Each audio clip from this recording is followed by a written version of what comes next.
हाय दोस्तों, नमस्कार।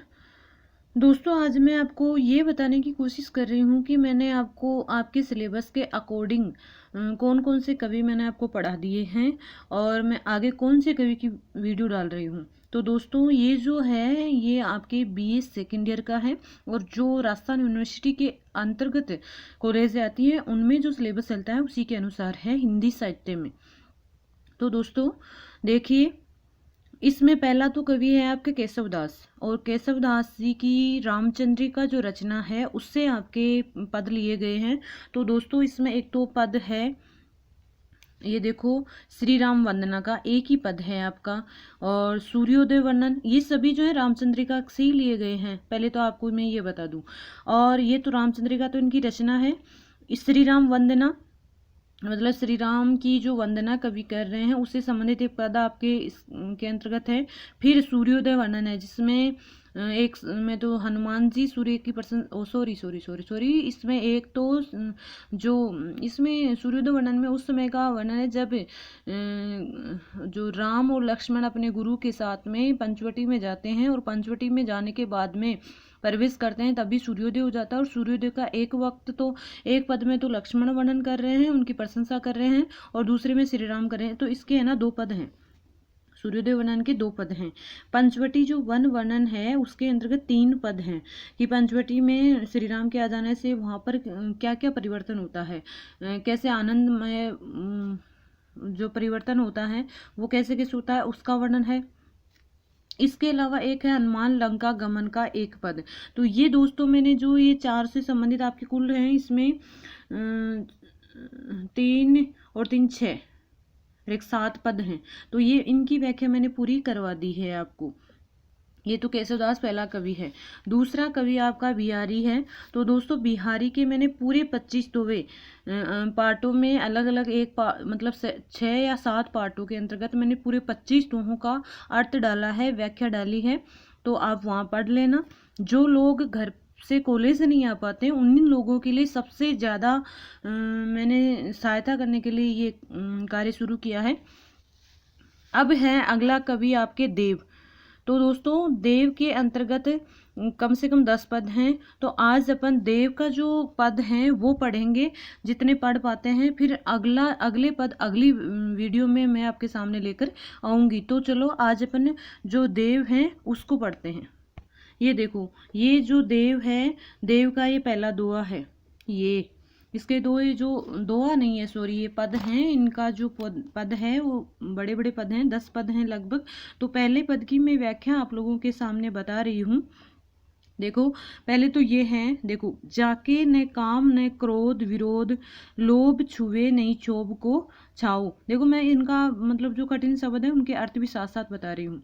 विरोध का मतलब वेर विरोध झगड़ा, लोभ का मतलब लालच, छुए मतलब स्पर्श ही नहीं कर पाता है, क्षोभ का मतलब होता पछतावा, मोह न जाही रहे जग बाहिर, जग का मतलब संसार, मोल जवाहिर, जवाहिर का मतलब वैसे तो होता है, जवाहिर का मतलब होता है हीरे पन्ने, लेकिन यहाँ पर इसका जो अर्थ है वो सज्जन पुरुष से होगा। ता अति चाहू, वाणी का मतलब वाणी, पुनीत का मतलब होता है पवित्र, जो देव धुनि, रस गणेश, रस आरद का मतलब गणेश, सारद का मतलब सरस्वती के गुण गाहो, सील शशि सविता छविता, और कविताई रचे कविताई सराहू। कविता का मतलब कविता, रचने का मतलब लिखने का काम या रचने, सील का मतलब निर्मल, शशि का मतलब चंद्रमा। ये आपका पद है।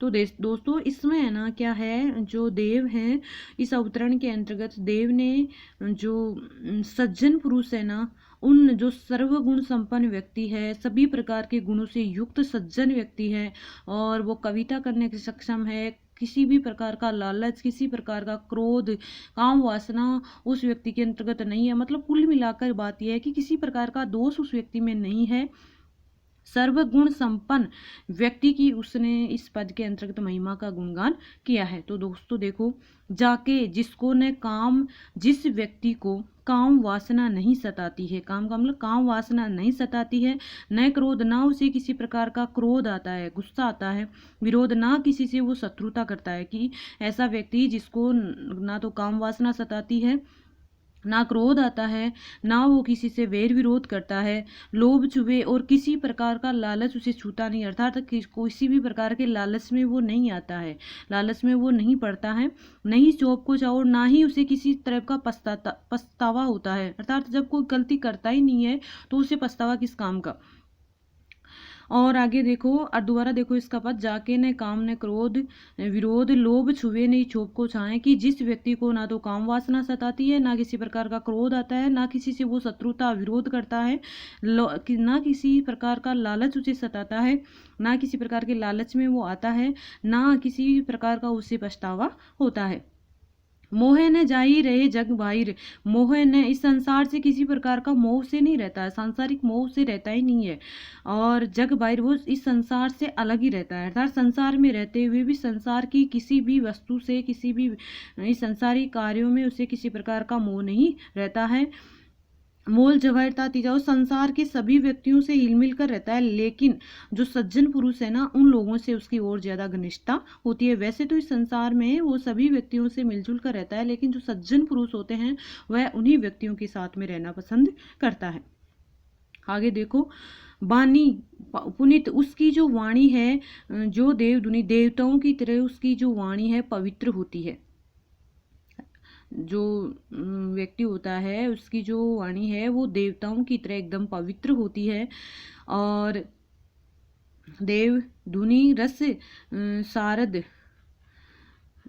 सॉरी एक बार इसका दोबारा से देखना, वाणी पवित्र, उसकी जो वाणी पवित्र होती है, किसके समान, देवताओं के समान है। देव नदी गंगा की तरह उसकी जो वाणी है वो पवित्र होती है, जैसे गंगा नदी एकदम पवित्र होती है, माना जाता है कि वो पवित्र होती है, उसी समान उसका जो उसकी वाणी भी एकदम पवित्र होती है। रस आरद सारद गुण गाओ, और वो अपनी इस निर्मल वाणी से, उस अपनी पवित्र वाणी से हमेशा रस से युक्त होकर माँ सरस्वती की और गणेश की महिमा की गुणगान करते हैं, गणेश जी की आराधना करते हैं, सरस्वती के गुणों की गुणगान करते हैं। शील शशि चंद्रमा की तरह पवित्र, सविता चविता और सूर्य के समान अत्यधिक प्रखर रूप वाले प्रखर प्रताप वाला व्यक्ति कविताएं रचे, कविताएं सराहो, और स्वयं वो कविता की रचना कर सकता है, ऐसे व्यक्ति की कवि प्रशंसा करता है। और अर्थात ऐसे सभी गुणों से युक्त, दोषों से रहित व्यक्ति के चरित्र का उल्लेख प्रत्येक जो कवि होता है वो इसमें उल्लेख करता है। और इसके अंतर्गत जो कवि ने है वो एक सज्जन पुरुष की महिमा का गुणगान किया है, कि कैसे उसमें गुण होते हैं, कैसे उससे संसार से किसी प्रकार का लालच नहीं रहता है, वो हमेशा भगवान की आराधना करता रहता है, किसी की बुराई नहीं करता है, उसका जो स्वभाव है वो चंद्रमा की तरह पवित्र होता है, उसके अंतर्गत से सूर्य के समान प्रखर तेज विद्यमान रहता है, और वो कविता करने में सक्षम होता है। प्रत्येक जो कविता रचने वाले कवि हैं उनके गुणों की प्रशंसा करते हैं। तो दोस्तों देव का आज अपने इतना ही पढ़ पाएंगे, अगले व्याख्या के साथ अगले वीडियो में मिलते हैं। इसके पहले मैं आपको ये कह रही हूँ कि दोस्तों प्लीज़ मुझे ये बताना कि आपको ये देव का जो पद है वो उसकी व्याख्या समझ में आई है या नहीं आई है। अगर आपको नहीं आई है तो मैं फिर से बता दूँगी, लेकिन प्लीज़ कमेंट करके ज़रूर बताना कि आपको ये व्याख्या कैसी लगी, समझ में आया या नहीं आया है। तो दोस्तों धन्यवाद, लाइक करना बिल्कुल मत भूलना।